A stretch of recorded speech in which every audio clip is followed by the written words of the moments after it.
వారి డేటా తీసుకొని కొంచెం రాసింది మొన్న రాసిన కథనంలోనే అది కూడా ఉంది. అయితే కాస్త వివరంగా చెప్పుకోవాలి కాబట్టి మళ్ళీ రిపీట్ చేస్తున్నాం.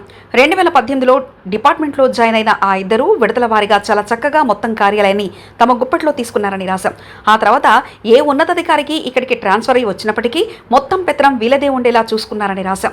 శాఖపరమైన ట్రాన్స్ఫర్లు అలాగే అమమ్యాలు అన్ని కూడా వాళ్ళ చేతుల మీదుగా వెళ్తున్నాయని, దాదాపు ఇప్పటికే శ్రీకాకుళం జిల్లాలోనే ఒక 20 కోట్ల వరకు ఇద్దరు వెనకేసుకున్నారని ఆరోపణలైతే ఉన్నాయని రాశాం.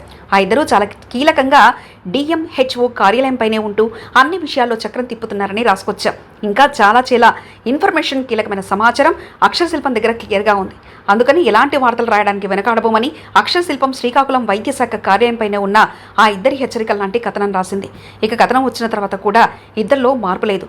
పైగా ఏ రూట్లో వెళ్లాలో తెలియక మళ్ళీ రాంగ్ రూట్లోనే వెళ్తున్నారు. ఎవరో దారిన పోయే దానిలకు విషయం మొత్తం చెప్పుకొని ఉన్న కాస్తంత పరువును పోగొట్టుకుంటున్నారు. పైన ఉన్న ఆ దుష్టశక్తి తమను కాపాడిస్తున్నారని వాళ్ళ ఫీలింగ్. అయితే వాడికే దిక్కు లేదన్నది మా దగ్గర ఉన్న స్ట్రాంగ్ ఫీలింగ్. ఎందుకంటే ఇప్పటికే ఏదో వెలగబెట్టిన ఆ సదరుగానం ఎప్పుడో ఆగిపోయింది. కాబట్టి ఈ సందర్భంగా మేము చెప్పొచ్చేది ఏంటంటే, ఒళ్ళు దగ్గర పెట్టుకొని ఆ ఇద్దరూ ఉద్యోగం చేసుకోండి. చక్కగా వెధవేషాలు చేయకుండా మసులుకుంటే ఎలాంటి ప్రమాదం లేదు.